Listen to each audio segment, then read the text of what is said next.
Контентаа эхлэхээс өмнө хэрвээ та манай сувгийн лайк, subscribe мөн хонхон дээр дарвал дараачийн удаад орох сонирхолтой мэдээллүүдийг цаг алдалгүй авах боломжтой байдаг гэдгийг сануулъя.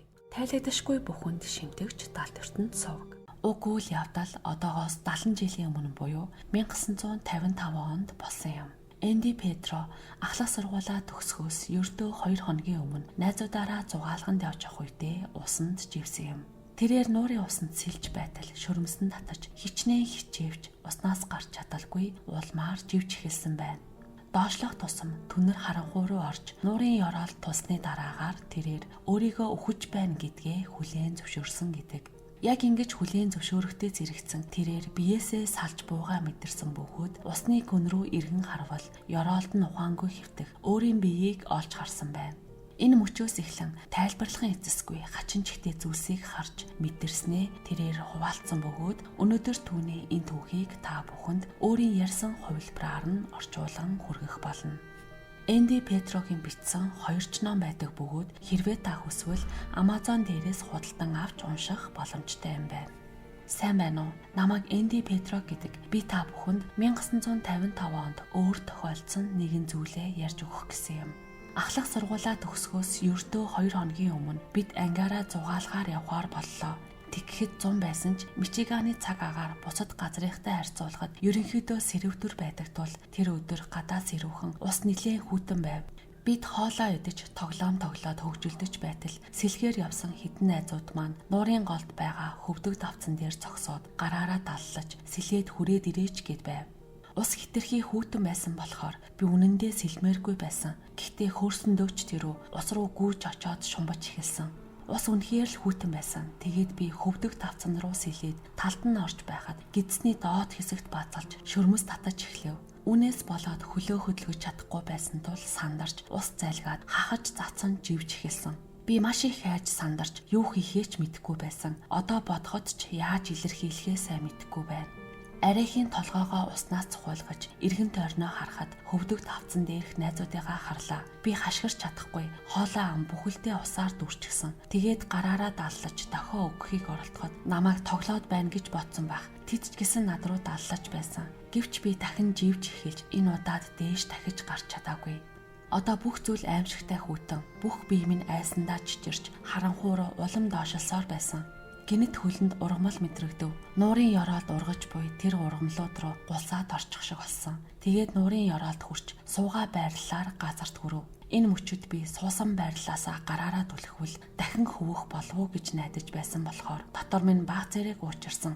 Гэтэл гараараа түлхэх үед байдал бүр хэцүүдэж би хөдөлж чадахгүй гацчихсан байв. Яг тэр мөчөд би бүх биеэрээ өхөж байна гэдгээ мэдэрч өхөж байгаагаа хүлээн зөвшөөрлөө. Гинэт миний толгойд нэг хоолой сонсогдсон. Танил дуу байсан ч яг хэн гэдгийг нь санахгүй байна. Тэр хоолой "Энди чи одоо зүгээр цогсоод амрах хэрэгтэй" гэв. Би өөртөөгөө дотроо маргаж "Чи солиотой юм уу? Чи гарч амьсгалах хэрэгтэй. Надад ердөө ганцхан амьсгалал хэрэгтэй байна" гэж би өөртөөгөө ярьж байлаа. Харин тэр дуу хоолой "Энди чи үнэхээр амрах хэрэгтэй. Зүгээр тайвшир, тавьж явуул" гэж давтан хэлв. "Үгүй" гэж дотроо хэлэхэд тэр дуу хоолой "Чи тавьж явуулах хэрэгтэй л" гэд байв. Тэгэхэд би дотроо "Хэрв би тавьж явуулбал би дахин дээш гарч чадах уу? Чи надад амлаж байна уу?" гэж би асуув. Тэр дуу хоолой "Хэрв чи тавьж явуулбал бүх зүйл сайхан болно" гэхэд нь би дахин "Чи амлаж байна уу?" гэв. Тэр дуу хоолой "Тэмээ би амлаж байна" гэхээр нь би "За тэгье би тавьж явуулъя" гэд яг явуулъя гэсэн бодол толгойд орж ирэх мөчөд би биеэсээ гарчихсан. Гинэт би нэг хонголд орчихсон байсан. Яг яаж тэр хонголд орсноо санахгүй байна. Зүгээр л тэрүүхэн мөчөд бие мэдэрч байснаа дараа нь хонголд орчихсон байсан.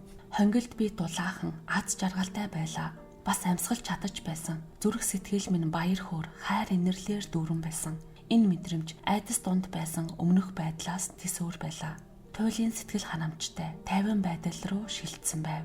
Яг л цаг хугацаа гэж байхгүй мэт. Би аз жаргал бүрэн дүүрэн авцсан байсан. Тэгээд доошоо харвал нэг биет харагдлаа. Хачин юмдаа энд харанхуй байсан мэдтэй. Би яаж хараад байна гэж би бодсон. Дахиад сайн хартал тэр бол миний бие байлаа. Нуурын ёроолд байх өөрийнхөө биеийг харах тэр мөчөд амьдралдаа анхаарал тавихаа болсон байв. Надад дэлхий дээр байх нь хамаагүй болсон. Яагаад гэвэл би гэртээ ирсэн гэдгээ мэдэрсэн юм. Тэгэд би эсрэг тишээ хартал жижигхэн гэрэл харагдав. Тэр гэрэл жижигхэн боловч миний нүдийг сохолохоор үнэхээр хурц. Гэхдээ тийшээ харахад огт өвдөлт мэдрэгдээгүй. Би өөртөө эн чинь ёстой хурц гэрэл байна. Гэхдээ өвдөгдөггүй юм байна гэж хэлж байлаа. Энэ үеэс соронзон татагдж байгаа юм шиг мэдрэмж төрж эхэлсэн. Яг л аврах том соронз намайг татаж байгаа мэт.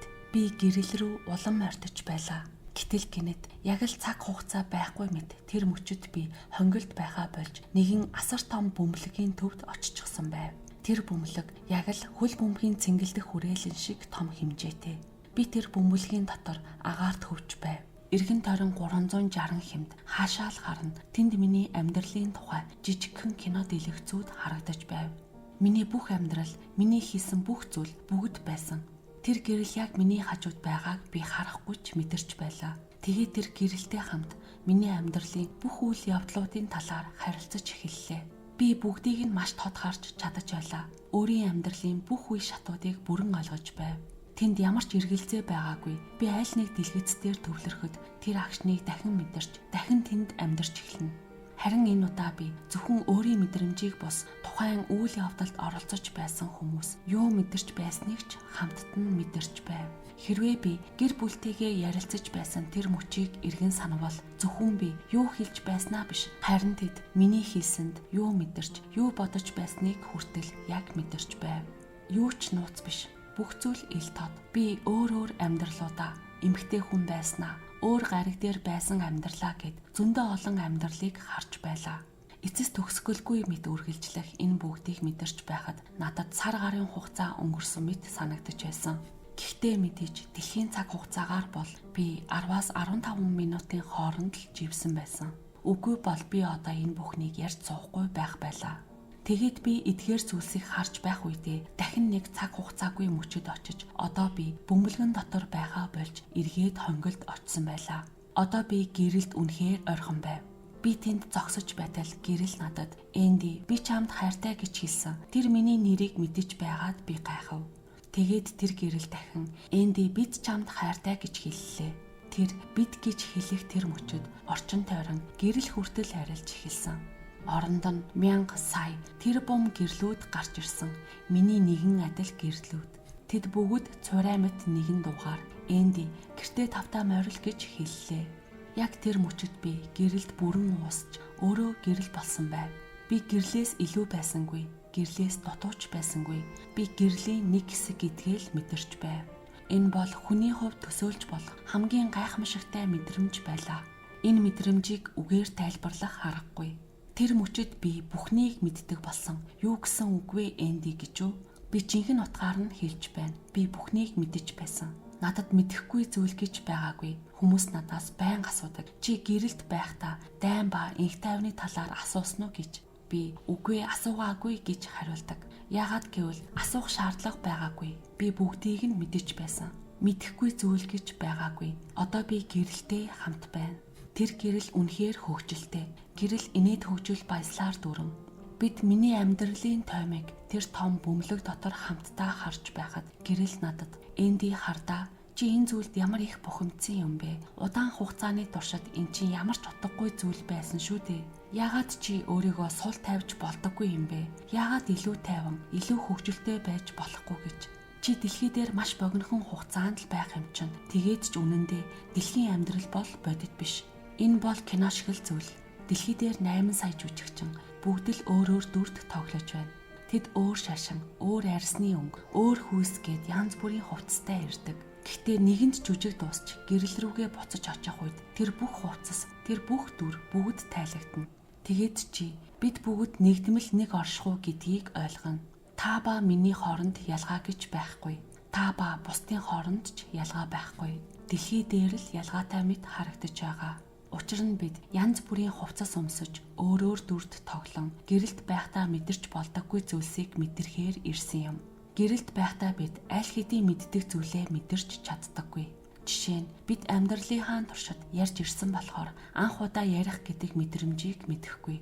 Харин анх удаа хідэн үг хэлэх тэр мөч үнэхээр сэтгэл хөдлөхөн байсан. Гэрэлт байхдаа альваг мэдэх нь түүнийг бичлэн мэдэрч туршихаас өөр. Хүн бүр өөрийн гэсэн өвөрмөц долгионыг ялгаруулдаг. Энэ нь биднийг хооронд нь ялгаатай болгодог зүйл юм. Би тэр долгионыг намсгаж байж л дахин төрж, дэлхий шиг гариг дээр амьдарч, мэдрэхийг хүссэн зүйлсээ мэдэрч чадна. Би туршиж үзэх үед чийч бас мэдэрдэг. Бүх хүн мэдэрдэг.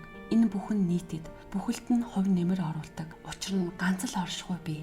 Байгаа бүх зүйл, байсан бүх зүйл, байх бүх зүйл тэр нэгнэвэл байдалд оршдог. Энэ бол үнэхээр гайхамшигтай сэтгэл хөдлөм, үгээр илэрхийлэмгүй мэдрэмж юм. Би энэ Энди Петро хэмээх дүрийг хэрэглэж, Украин гаралтай Америкийн нэгдсэн улсад амьдарч байгаа 2022 оны хүн болж энэ бүхнийг тэмдэглэж байна. Би өөрт оногдсон зохиолоо уншиж, энэ дүрээ дуусгах хүртэл энэ дэлхий дээрх үүргээ биелүүлж байна. Харин түүхмэн дуусах үед би эндээс явж, жинхэнэ байгаа газартаа өөрийн гэртээ буцаж очино. Тэр бүх гэрэлд байсан туршлага үнэхээр гайхамшигтай байсан. Надад тэнд хэдэн жилийг, магадгүй хэдэн 100 жилийг өнгөрөөсөн мэт санагдсан. Гэхдээ гэрэл дотор цаг хугацаа гэж байхгүй, дэс дараалалч гэж байхгүй, тусгаарлалт, шүүлтч гэж байхгүй. Бид бүгд нэг цул. Гэхдээ уйтгартай нэгэн хэвийн утгаар бус харин баяр хөөртэй догтлуулсан, байн хувьсан өөрчлөгдөж байдаг. Үргэлж шин содон туршлагуудаар дүүрэн тэр нэг байдал. Тэгтэл гинэт гэрэл надад Энди чи буцах ёстой гэв. Би үгүй та хүнээ андуурсан байна. Би буцахгүй гэхэд гэрэл 2 дахь удаа Энди чи буцна гэж хэлв. Би дахин та сонсоогүй юм уу? Надад буцах ямар ч шалтгаан алга. Би гэртээ байна гэхэд гэрэл 3 дахь удаага Энди чи буцна гэлээ. Тэр буцна гэдэг үгийн сүүлийн А үсгийг сонсоход л би яг л биендээ хүчээр орж буй мэт мэдрэмжийг авсан. Энэ бол төсөөлхийн аргагүй аимшигтай мэдрэмж байлаа. Би биеэсээ гараад гэрэл рүү очих мөчөд мэдэрсэн тэр гайхамшигт мэдрэмж бол амьдралдаа мэдэрч байсан хамгийн гайхалтай зүйл байсан юм. Харин гэрэл дундаас бие рүүгээ буцсан нь бол хамгийн аимшигтай мэдрэмж байлаа. Би тэнд байхыг хүсээгүй. Одоо ч гэсэн энд байхыг хүсдэггүй. Гэхдээ би хийх ёстой зүйлээ хийн. Энэ бүх зүйл болж байх зур. Би элсэн дээр дээш харж хэвцэн хүмүүс намайг амьсгалуулахын тулд цээжин дээр дарж байлаа. Би хахаж цацаад уушгинд орсон усаа гаргаж байв. Гайхалтай нь би ухаан алдаагүй. Намайг нуурын ёроолоос биеэсээ гарсан мөчөөс эхлээд элсэн дээр бие рүүгээ буцаж ирсэн мөч хүртэл бүх зүйл нэгэн урсгалаар үргэлжилсэн. Хоосон тасархай зүйл огт байгаагүй. Зөвхөн ухамсарын тасралтгүй урсгал байсан юм. Биений маань хувьд бүх зүйл дуусч тэнд зүгээр л загасны хоол болох гээд хэвдэж байлаа. Харин би өөрөө тэнд байгаагүй. Гэрэл дотор байсан. Хэн намайг олсныг мэдэхгүй, мэдэгч хэрэггүй. Учир нь надад миний бие огт хамаагүй. Зөвхөн гэрэлд байх нь л чухал байсан юм. Намайг сэрхэд хүмүүс Энди юу болсон юм бэ? Яаж байгаа живчих вэ? Живэх мэдрэмж ямар байсан бэ зэргээр асууж байсан. Би юу ч санахгүй байна гэж худал хэлсэн. Гэвч үнэндээ тийм байгаагүй. Одоо энд ярьж байгаа зүйлс тодорхой дурсамжууд бараг 70 жилийн өмнө болсон үйл явдал. Гэтэ яг одоо ярьж байхдаа ч би 1955 онд нуурын ёроолд байсан тэр мэдрэмжийг яг таг дахин мэдэрч байна. Би үүнийг мянган удаа мэдэрсэн. Гэхдээ тэр гэрэлд байх баяр хөөр, багтал, тайван амгалан мэдрэмж хизээж өөрчлөгддөггүй. Бид бүгд үнийг мэдэрнэ. Бид бүгд энд ирдэг, бүгд буцдаг. Энэ үйл явц дахин өөр хувилбар, өөр галактик, өөр ертөнцүүдэд давтагддаг. Энэ бол хизээж төгсдөггүй түүх юм. Тэгээд би элсэн дээрээс босоод би энэ талаар хүнд хэлж чадахгүй юм байна гэж бодсон. Би энэ талаараа бараг 30 жил огт хүнд ярьж байгаагүй.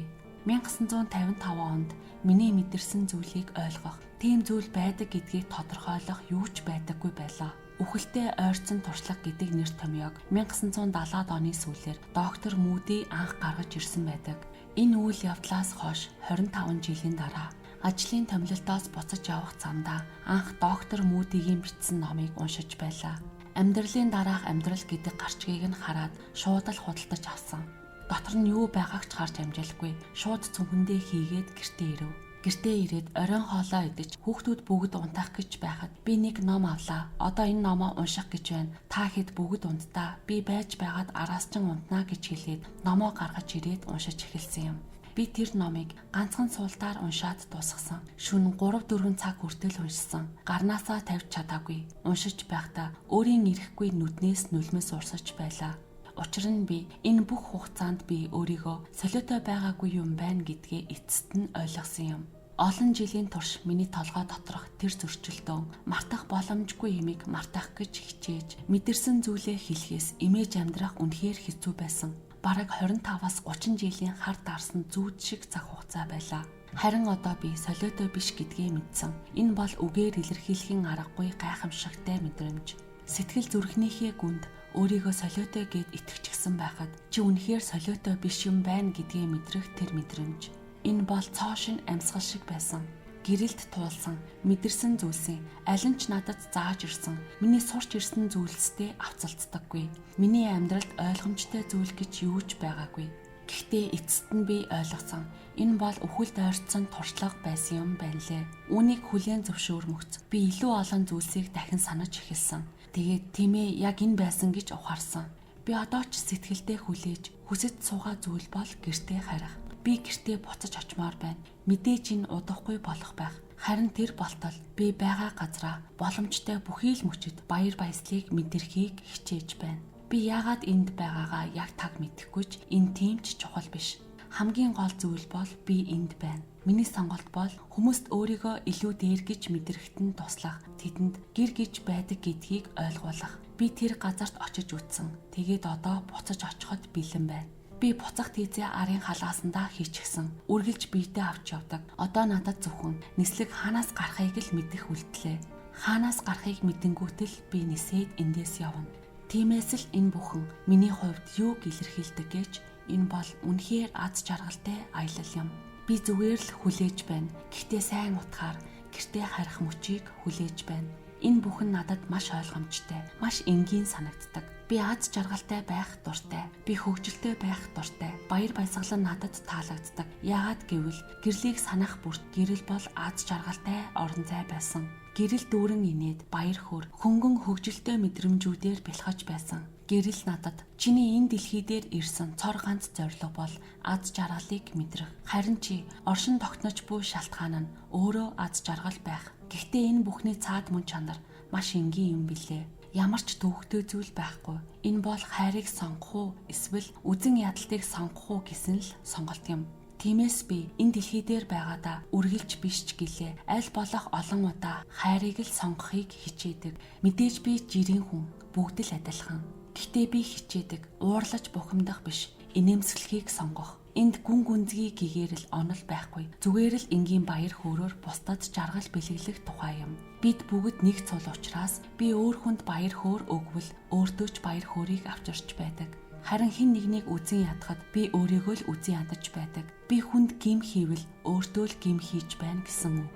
Ямар ч тусгаарлалт байхгүй, ямар ч дэс дараалал, зэрэг зэндаа байхгүй. Бид бүгд гэрэл доор нэг цул. Би бол тэр гэрлийн нэг фрактал хэсэг нь. Гэхдээ тэр гэрлийн долгионыг хангалттай доошлуулж байж л Нарны аймгийн дэлхийг их гарагт сүүн замын галактикийн нэгэн болонд 1937-оос 2022 оны хооронд төрж амьдрах боломжтой болсон юм.